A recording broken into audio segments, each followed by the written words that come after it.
Hey guys, so last week we talked about what is journalism, and this week we're going to move into the actual process of doing journalism. So in the next couple of videos we'll get into more specifics about interviewing and using what we call the inverted pyramid story structure and actually writing news stories.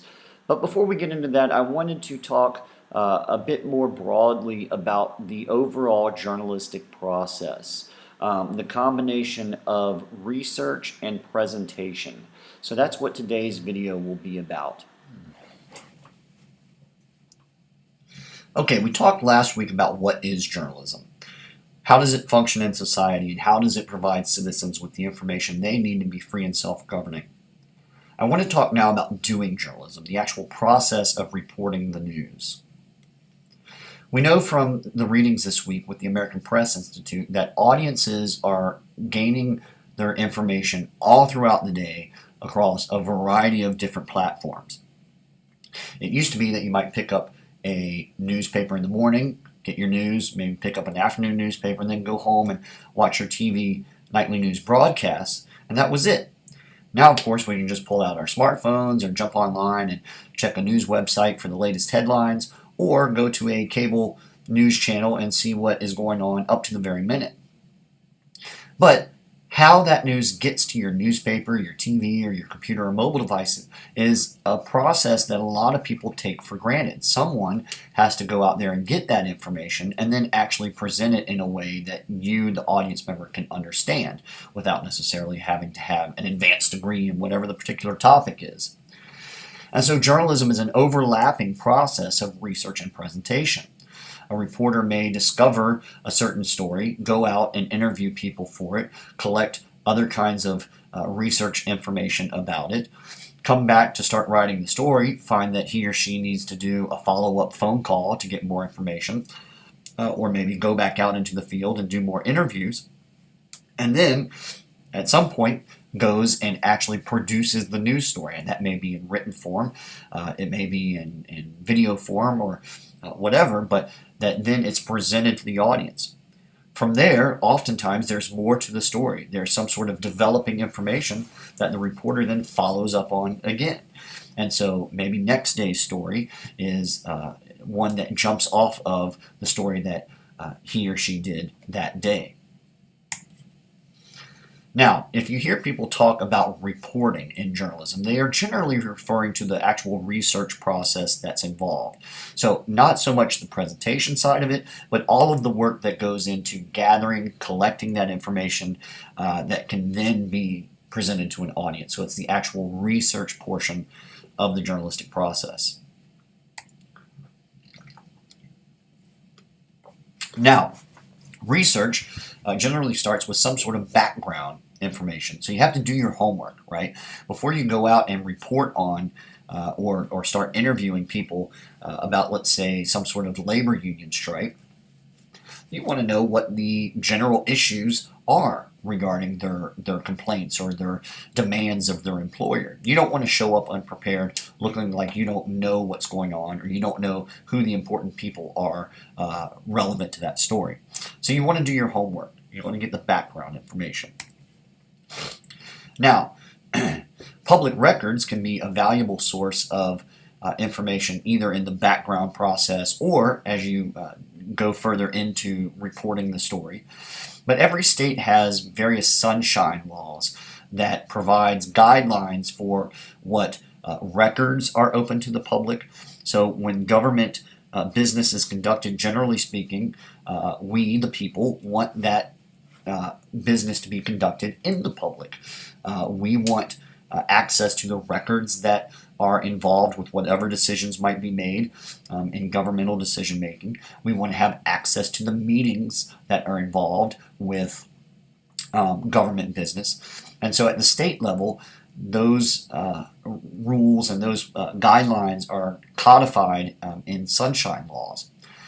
And then the Freedom of Information Act, or it's commonly known as FOIA, provides the same kind of information regarding public records, but at the federal level. So this says that most records should be provided to the public and made accessible to the public unless they meet certain exemption criteria. So, for example, information that might be vital to national security and needs to therefore stay classified or unavailable to the public would meet an exemption criterion for the Freedom of Information Act.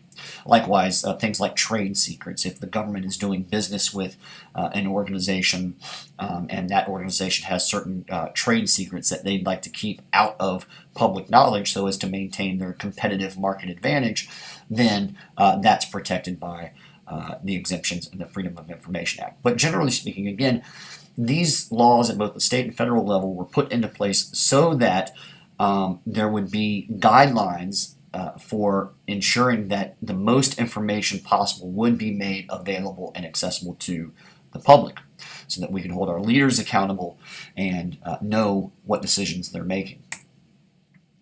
Now, field research is what many people may think of most immediately when they think about the reporting process. So this is the interviews that take place when a reporter goes out into the field and starts talking to people and asking questions.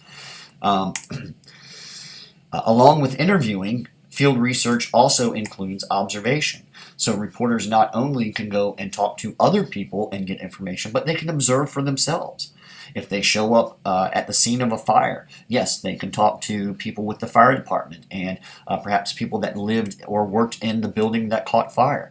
But they can also observe for themselves things like how high the flames were if it was the fire was still ongoing when they showed up.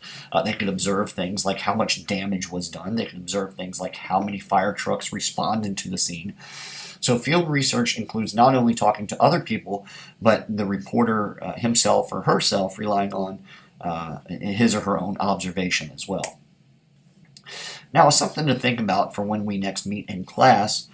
What would you do if people that you were trying to get a hold of didn't call you back? It happens to every journalist. It's a part of the job. Or sometimes they simply don't want to answer your questions.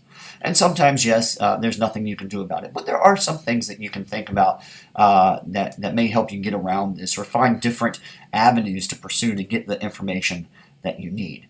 When you're a reporter, you can't simply go back to your editor and say, well, they didn't want to talk to me, so I don't have a story. You have to get the information, and you have to be able to turn it in by deadline.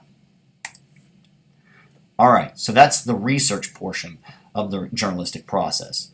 What about the actual presentation of it then? So journalists go out there and they gather the information, then they have to find a way to put it together in some form of a story or news article that then an audience can read or watch or look at or listen to. Now, writing, of course, is one of the most familiar forms of presentation that we have in journalism. Newspapers have a long and storied tradition in the field. And so for many, many years, writing has been a primary way in which news has been conveyed to the public. When photography came along, of course, then we were able to bring words and pictures together. And this was a tradition that continued for many years and still does, of course. In newspapers and magazines and websites, we find that there's appeal both to being able to read story and get read a story and get very detailed information in a written form, but also that there's a power of the visual element as well, that when we see a picture of a war scene or when we see a picture of a mother and a son being reunited after many years apart, that there's a visual component to that story that's captured in photographs that simply cannot be captured with words alone. Now, TV and film obviously bring photography to another level in that it provides motion. Of course, we know that films have been called motion pictures, and likewise TV provides action in visual presentation. And so TV in the form of nightly news broadcasts or midday news broadcasts or even longer form news programs like, say, 60 Minutes, have been around in journalism for many years and are very important to the field as a way of providing an audience with information. Film, before TV came along, even we had the newsreels, which when people would go to watch the latest movie at their movie theater, before that feature presentation came on, there would be a newsreel on film of what was happening in the world. And so around World War II, this was one of the major ways that the American public and people around the world received information about what was going on in the war. They weren't able to be there, of course, and so film and the newsreels provided that information to them as it was sent back. Now, before TV, we know that there was radio, and radio obviously was limited in that it was only able to provide the audio portion of the story, and it didn't have the pictures to go along with it. But radio has continued to be an important platform that news is given out through. Audiences still are attracted to radio journalism, in one part because they can listen to it in their cars. And so radio has enjoyed a unique audience in the drive time portion of people's day when they're commuting to work or to their school, or any time that they're in the car. They can turn on, for example, National Public Radio, NPR, which is a highly esteemed news organization not only for its content but also as a business model. It partners with listeners to be listener supported, and this has become has demonstrated itself to be possibly one of the more sustainable ways of funding journalism. And so people have pointed to stations like NPR as attractive to audiences because they can listen to it in their car. It capitalizes on the appeal of audio, so sounds and sound elements of stories can be conveyed through audio in a way that they can't be conveyed through writing or photography. Video. So obviously TV and film incorporates a video style to it, but now with online video we have a totally new way of presenting information in that many times you will not even hear the journalist, him or herself, at all. You only hear the sources in the story, the people who are involved. And many times these videos also tend to be much shorter, and they'll accompany other textual stories, and we can put video and text and photos into one news story on a single web page to capitalize on the strengths of each medium to best tell the story in the way that each form does. And there are some ways that information is presented now that was simply not possible before digital media came along. So online graphics, right, particularly interactive graphics, coupled with those text stories, now provide a rich way for people to interact with the information in a graphical way that they weren't able to before. Interactive maps, right? If you want to know about salary comparisons in Los Angeles versus Miami versus Topeka, Kansas, perhaps there is a interactive map that you can go to and click on and see at each individual location what the average salaries are for comparable professions. All right, so that is both the research side of the journalistic process and the presentation side of journalism. What does it take to be a journalist? What qualities, skills, traits, etc. are needed to actually do this job? First, I would say curiosity. You need to be a person who has questions about the world around you and is willing to go out and talk to people and do the research necessary to get answers for those questions. Obviously, you need to have good interpersonal and communication skills. You need to be able to ask questions in an intelligent way. You need to be able to present information to your audience in a way that they can understand and a way that they that appeals to them.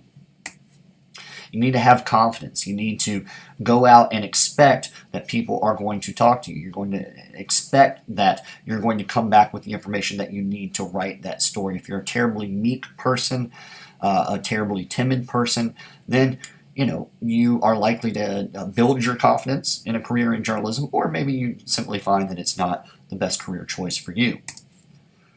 You need to have a commitment to accuracy and ethics in journalism. It's a field that is founded and dependent upon the audience's trust in the people that are providing them this information.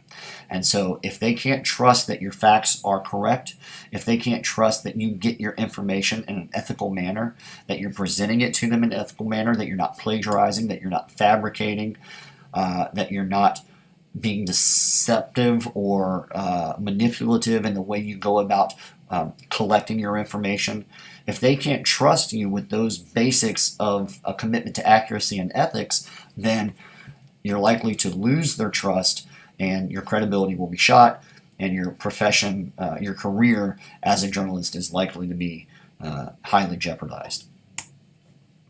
Let me take just a moment to say that the writing ability that's involved in journalism, in print or video form. In video, oftentimes it's writing scripts. In print, obviously, you have to be able to write a story, but the writing ability that comes in journalism is different than it is with other forms of writing. As we talked about last time with what is journalism, we said, well, it's not academic essay writing, right? It's not poetry, it's not fiction. Journalism is a very concise and clear form of communication. And so writers who are accustomed to writing in very embellished ways, in very flowery ways, in ways that use 20 words when one would do, those types of writers may find themselves frustrated working at a newspaper or even a magazine because, again, we're there to serve an audience and we're there to provide information to them in a very clear way and in a way that gets the information to them quickly and ultimately helps them to make those important decisions about their lives. Increasingly, every day, as we just discussed, obviously, journalism is presented across a variety of platforms, and that means that those who are doing the work now have to be able to work in a variety of technical environments. You have to know how to collect and edit video. You have to know how to collect and edit audio. You have to be able to shoot photos. Simply being a good writer is not enough, and so more and more employers are looking for technical skills to go along with a solid writing ability that their prospective journalists have. And lastly, if you're the kind of person that is terribly afraid of getting stuck in a 9-to-5 job, then journalism may be a wonderful fit for you because it's going to require odd hours in many cases. You may find yourself working nights or weekends, and you may find yourself getting to sleep in some mornings. But if you're the kind of person who wants that real, stable, consistent, 9 to 5, get up, go, do your 8 hours and come home and go to bed at night, then, it may not be the best fit. Likewise, journalists generally travel throughout the course of their career. So if you're someone who enjoys travel, journalism might be a wonderful fit for you. If you're the kind of person that wants to go and graduate college and go home to your hometown and get a job and then stay there for the rest of your life and never leave, then journalism probably won't be the best fit for you either because it's going to require that you as a reporter or as a journalist in some form start out at smaller markets, move your way up as you develop your skills to a larger market and then to larger markets and so on and so forth. People don't generally start out covering the White House or working for the New York Times. You start at smaller markets, you work your way up, and that requires travel. Journalism also requires a thick skin. If you're not making people unhappy as a journalist, if you're not upsetting people, many times you might not be doing your job. It's not to say you're trying to upset people, but if you report on a politician who has done something illegal or unethical, that politician is likely not to be very happy with you, and you're likely to hear about it. And if you don't have a thick skin, then you may not do very well in those situations. Or when your editor gets a story that you wrote and is very blunt about ways that you can improve it, you got to have a thick skin that allows you to take that criticism, embrace it, apply it, and walk away without having your feelings hurt. And all of this also takes an understanding from your friends and family.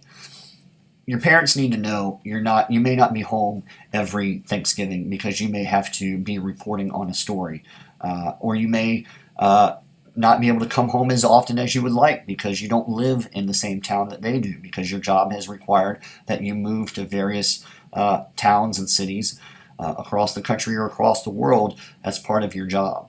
If you're involved with someone who is unwilling to move or needs you to be at home at dinner every night, then maybe this job isn't the one for you. But again, if you're attracted to people or find yourself in friendships with people or have a family that understands that this is not a 9 to 5 job, it's not a job where you, again, settle down in one town and never leave, then this can be a very rewarding, very exciting career. You learn something new every day. But just like any other job, it has certain expectations and certain job requirements that are unique to the work in this profession. Okay, so that's it. If you have any questions, let me know. Send me an email, or I'll look forward to seeing you in class. And until then, have a great day.